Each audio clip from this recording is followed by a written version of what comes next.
Kembali lagi di channel Gilang Gulat ya. Saya dengan background yang baru, background ya apalah itu ya. Pokoknya kesannya backstage gitu. Tapi yang jelas ada beberapa berita-berita terupdate dari dunia gulat profesional yang pastinya bisa menambah referensi kita terhadap kabar-kabar terbaru dari dunia gulat profesional. Yang pertama yang jadi thumbnail kita di video ini adalah kabar dari CM Punk dengan cederanya. Ternyata cedera CM Punk tidak bisa dibilang cedera yang ringan, cukup sedang dan menuju berat lah ya teman-teman ya. Karena CM Punk ini tulangnya sedikit retak atau bisa dibilang pecah begitu ya. Ini tulang kakinya gitu yang rada pecah. Jadi dikonfirmasi oleh CM Punk sendiri pada saat di Comic Con San Diego. Dia ngomong kalau saat ini kakinya sudah mulai masa pemulihan, tetapi belum berarti dia pulih. Dia masih berusaha untuk belajar jalan dengan baik begitu. Dan berarti dari omongannya si Empang ini masih berusaha berjalan dengan baik. Dia baru berjalan aja masih berusaha gimana dia untuk match wrestling begitu. Jadi kemungkinan si Empang untuk bertanding lawan Jon Moxley untuk championshipnya di All Out itu jadi kecil kemungkinannya, dan mungkin nggak ada. Dan Tony Khan pun bilang di media scrumnya pada saat setelah Death Before Dishonor Ring of Honor, dia bilang kalau dia tidak akan memburu-buru si Empang. Dia akan harus make sure si Empang benar-benar pulih, baru si Empang bisa kembali lagi untuk bergulat di dunia gulat di AEW. Berarti akan sangat panjang masa yang dikasih nama interim AEW champion ya, sampai si Empang benar-benar pulih. Dan saya baru tahu gitu ya, karena sedikit menyelidiki si Empang itu sakitnya tuh karena apa? Apakah karena dia ngebotch buckshot lariat pada saat event Double or Nothing lawan Adam Page? Dan ternyata dikasih tahu kalau si Empang itu cedera kakinya pada saat dia selebrasi pada saat menang AEW World Champion di Double or Nothing. Pada saat itu dia kayak selebrasi ke penonton, dia lompat ke barisan penonton begitu, tapi kakinya kena besi dan itu membuat kakinya cedera. Ini menurut saya sesuatu yang cukup konyol ya, karena si Empang cedera itu karena apa yang dia lakukan bukan bertanding di ring, tapi pada saat dia selebrasi. Konyol dong ya. Dan pada saat episode AEW Dynamite dia match tuh tag team, tetapi beberapa kali dia melakukan botch ya, karena memang cedera kakinya ini yang sudah mulai terasa begitu. Dan akhirnya di minggu depannya dia memutuskan untuk mengosongkannya, tetapi tetap menjadi AEW World Champion dan tidak aktif begitu. Jadi kabarnya si Empang masih healing, masih pemulihan begitu ya. Jadi belum full akan bergulat lagi dalam waktu dekat. Ngomong-ngomong soal cedera teman-teman, Ric Flair's last match, pertandingan terakhir Ric Flair dalam pay-per-view itu akan terjadi setelah SummerSlam. Jadi satu hari setelah SummerSlam akan ada event ini, tapi ini bukan event WWE, event dari Jim Crockett Promotion di salah satu tempat di Nashville juga. Tempatnya lebih kecil yang jelas ya. Pertandingannya adalah tag team Ric Flair bersama Andrade melawan Jay Lethal dan juga Jeff Jarrett, yang mana storynya dibikin kayak beneran ada storyline begitu, dimana Jay Lethal datang sama Jeff Jarrett itu menghajar Ric Flair dan berdarah. Ya darahnya fake lah ya, jelas ya. Tetapi guys, satu hal yang terjadi waktu training atau waktu apa begitu, itu Ric Flair itu ternyata kena cedera lagi. Ya jelas umurnya itu 70 tahunan lebih, mau bertanding gulat dengan obsesinya itu sebagai last matchnya. Tapi dia harus paham lah, dia udah tua dan pasti akan sangat gampang cedera. Dan dia beruntung kalau matchnya tag team, dia bilang begitu. Jadi dia tidak begitu akan banyak bergerak, tidak begitu akan banyak melakukan hal-hal yang signifikan biar bodinya atau tubuhnya tetap aman. Walaupun Ric Flair itu cedera di bagian bokongnya ya kalau nggak salah ya, itu agak bengkak katanya.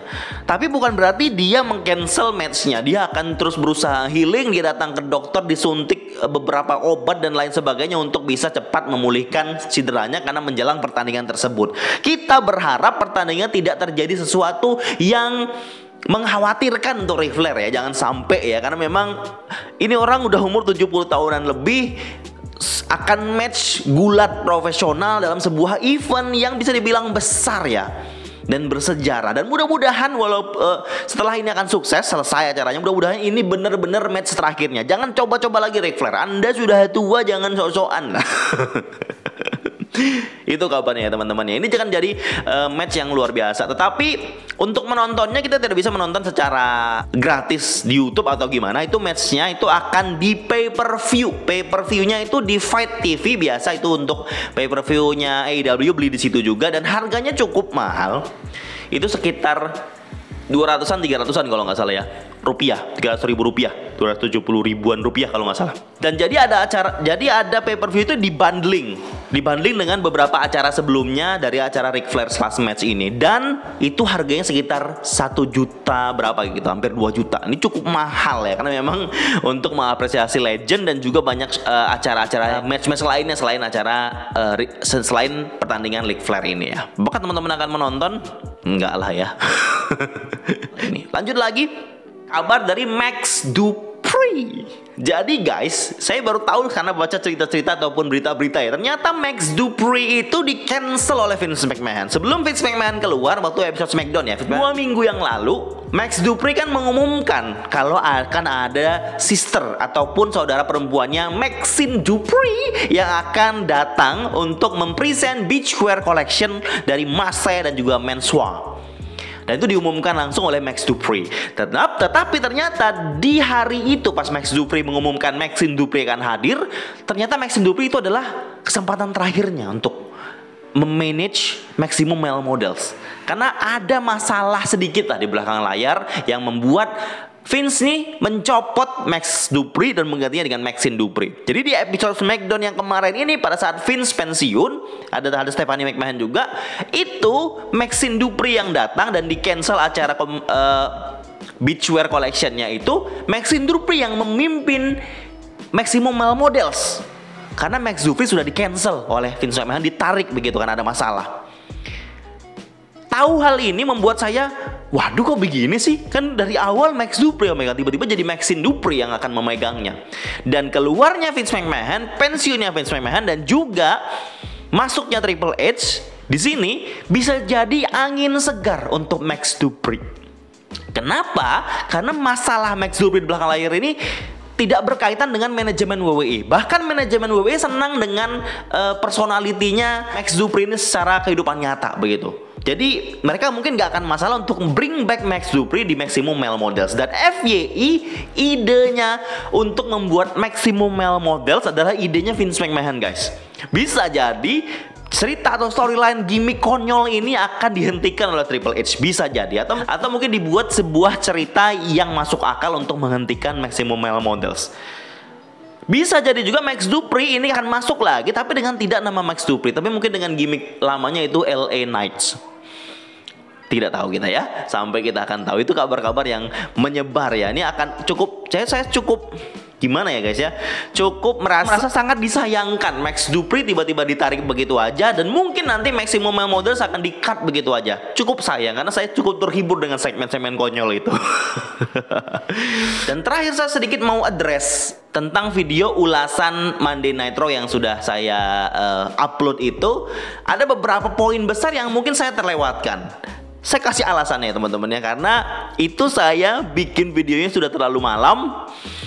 Jadi saya ngeditnya cepet-cepet dan juga reviewnya cepet-cepet karena takutnya kelewat hari begitu. Karena memang di hari sebelumnya saya cukup banyak kegiatan ya guys ya. Jadi harap maklum, jadi beberapa poin-poin yang nggak kena gitu. Tapi ada saya beberapa mau beberkan tentang Monday Night Raw di Madison Square Garden kemarin. Ada beberapa fakta ya. Ternyata saya momen dimana Montez Ford itu hidungnya berdarah katanya. Dan itu saya lihat ya, memang itu adalah kesalahan si Montez Ford sendiri yang memang agak gegabah mungkin ya. Dan ini membuat hidungnya mungkin ada sedikit patah atau mungkin ya sedikit pendarahan aja sementara. Mudah-mudahan itu tidak berefek kepada kondisinya Montez Ford dan tetap akan bisa menjalankan matchnya di SummerSlam nanti. Karena ini match jangan sampai batal ya, karena kalau batal kita sudah terpaksa menikmati, terpaksa menonton mereka gitu terus match dan bookingnya, terus tiba-tiba SummerSlam match mereka yang mungkin jadi pamungkasnya cancel. No, jangan sampai. Dan satu hal lagi teman-teman, kita tahu kalau pas di Madison Square Garden kemarin itu Triple H yang mengkontrol situasinya di situ ya. Ada beberapa storyline yang besar dan segmen-segmen juga terlihat berbeda. di sajian yang diberikan oleh Triple H ini di hari pertamanya untuk mengontrol Monday Night Raw. Tetapi ada satu hal yang kita dapatkan pada saat opening Raw, di mana itu Logan Paul langsung berantem dengan The Miz di situ, di atas ring langsung mereka berantem gitu. Banyak orang bertanya-tanya kenapa Raw mulai kok langsung begitu gitu. Tidak ada embel-embel entrance dulu, opening promo dulu Logan Paul dan lain sebagainya. Dan ternyata saya baca di balik layarnya itu WWE sengaja melakukan ini karena rencana awalnya Logan Paul itu di awal dia keluar, terus dia promo, terus The Miz datang, mereka berantem. Rencana awal seperti itu. Tapi mereka ganti rencananya. Kenapa? Karena Logan Paul ini sering dibu oleh penontonnya WWE. Jadi kalau saat opening yang muncul Logan Paul, resiko kena bu besar-besaran itu bisa jadi terjadi gitu loh, resiko itu gitu loh. Dan WWE tidak mau ngambil resiko itu karena di sini ceritanya Logan Paul tuh jadi babyface. Kalau dia babyface terus dibu, elemen untuk match lawan The Miz ini kurang besar nantinya, nggak greget begitu. Jadi WWE sengaja pas sebelum opening Raw itu memang Logan Paul datang dengan entrance-nya dan bener-bener Logan Paul dibu habis-habisan, gede banget suara bunya. Dan Logan Paul naik, The Miz langsung berantem. Pas berantem langsung ditayangkan Monday Night Raw di situ. Ini sesuatu, ini cara WWE untuk melindungi storyline-nya ya, walaupun ditolak penonton habis-habisan. Karena mungkin saya yakin juga masih banyak yang nggak senang sama Logan Paul ini ya, karena memang attitude-nya di luar WWE atau gimana saya juga kurang paham. Dan terbukti pada saat segmen Impulsive TV ini pas Logan Paul ngomong diisi suara cheers palsu. Sound effect yang dikasih WWE untuk menambah momen babyface-nya si Logan Paul. Padahal penonton gak peduli gitu. Ini menurut saya jadi storyline yang cukup dipaksakan, tetapi cukup jadi momen yang besar untuk WWE. Karena Logan Paul, ini jadi match pertamanya Logan Paul sebagai talent yang sudah dikontrak di WWE. Saya berharap Logan Paul yang gak usah jadi babyface kalau memang jadi babyface terpaksa atau dipaksakan begini. Yang mending jadi heel aja cukup oke loh. Kalau misalnya Logan Paul tetap jadi heel, penonton tetap bisa menikmati apa yang dia lakukan. Penonton tetap bisa menikmati apa yang Logan Paul sajikan begitu. Gitu aja sih teman-teman. Terima kasih buat yang selalu menantikan review show yang ada di channel ini dan juga video-video lainnya di channel ini. Support terus ya biar saya tambah semangat untuk selalu up to date videonya dengan waktu yang lebih tepat dan tidak telat-telat ya. Supportnya sangat membantu, bantu naikin subscribernya juga ya teman-teman ya. Terima kasih, thank you.